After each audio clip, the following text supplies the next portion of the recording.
Everybody আসসালামু আলাইকুম। কেমন আছেন সবাই? আলহামদুলিল্লাহ আমি ভালো আছি। তো আপনাদের মাঝে নতুন আর একটা রেসিপি নিয়ে আসলাম। রেসিপিটা হচ্ছে আপনার পালং শাক দিয়ে মাছের পেডি দিয়ে তরকারি রেসিপি আর কি। তো আপনার ভাইয়া অনেক দিন যাবত আমাকে বলতেছে পালং শাক আনবে আমি রান্না করে দেওয়ার জন্য। তো আমি সময় পাইতেছি না, আর সময়ের অভাবের কারণে যেটা অতি সহজে হয়ে যায় ওইটাই রান্না করে খেয়ে ফেলি। কারণ ডিসেম্বর আর জানুয়ারি মাসটা আমাদের জন্য একটু টাফ, কারণ আমরা চাকরিজীবী যারা আছি, যারা স্কুলে টিচিং দিই তাদের জন্য একটু কষ্ট আর কি। কারণ এটা তো বছর শেষ আবার বছর প্রথম এইরকম আর কি। তো আসলে অনেক ব্যস্ত ছিলাম, অনেক ব্যস্তই থাকি, আর ছোটো দিন সময় করে কোলাইতে পারি না, কারণ রান্না করতে করতেই বেলা 3টা 3:30 বেজে যায়।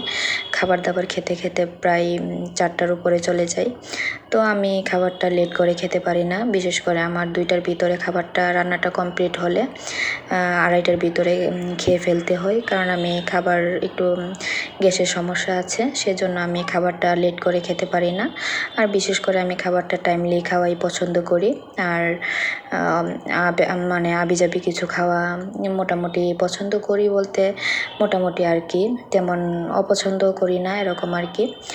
তো আমি আসলে সময়ের অভাবে হাজব্যান্ডকে ভালো করে রান্না করে দিতে পারতেছি না, মানে খুব সময় শর্ট। কারণ যারা আমার সাথে আছে, কলিগ আছে, এরা বলতে পারবে যে ছোটো দিন তো সেজন্য সময়টা অনেক চলে যায়।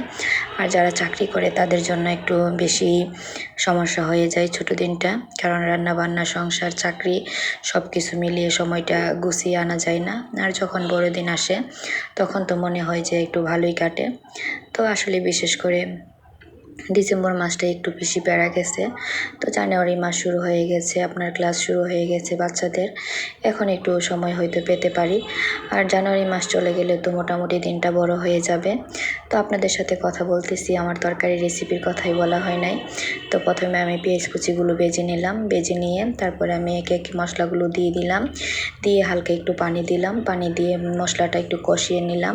তারপরে আমি মাছের পেডিগুলো দিলাম, দিয়ে তারপরে আমি মাছের পেডিগুলো যখন কষে আসছে তখন আমি পালং শাকটা দিয়ে দিছি। তো পালং শাকটা আসলেই অনেক মজা হয়েছিল, আর বিশেষ করে আপনার ভাইয়া পালং শাকটা একটু বেশি পছন্দ করে।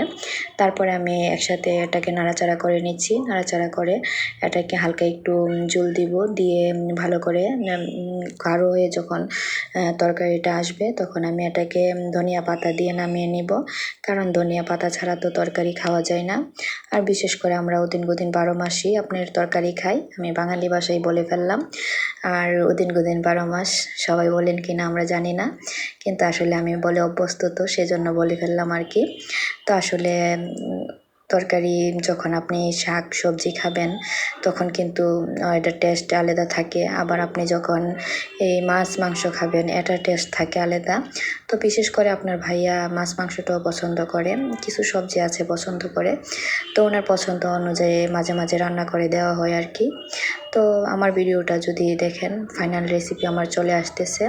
আমার ভিডিওটা যদি ভালো লাগে অবশ্যই লাইক কমেন্ট শেয়ার করবেন, আর আমার জন্য দোয়া করবেন, আমারকে সাপোর্ট করবেন, যাতে নেক্সট ভিডিও আপনাদের মাঝে সুন্দর একটা ভিডিও নিয়ে আসতে পারি। এই দেখেন আমার তরকারির ফাইনাল রেসিপি।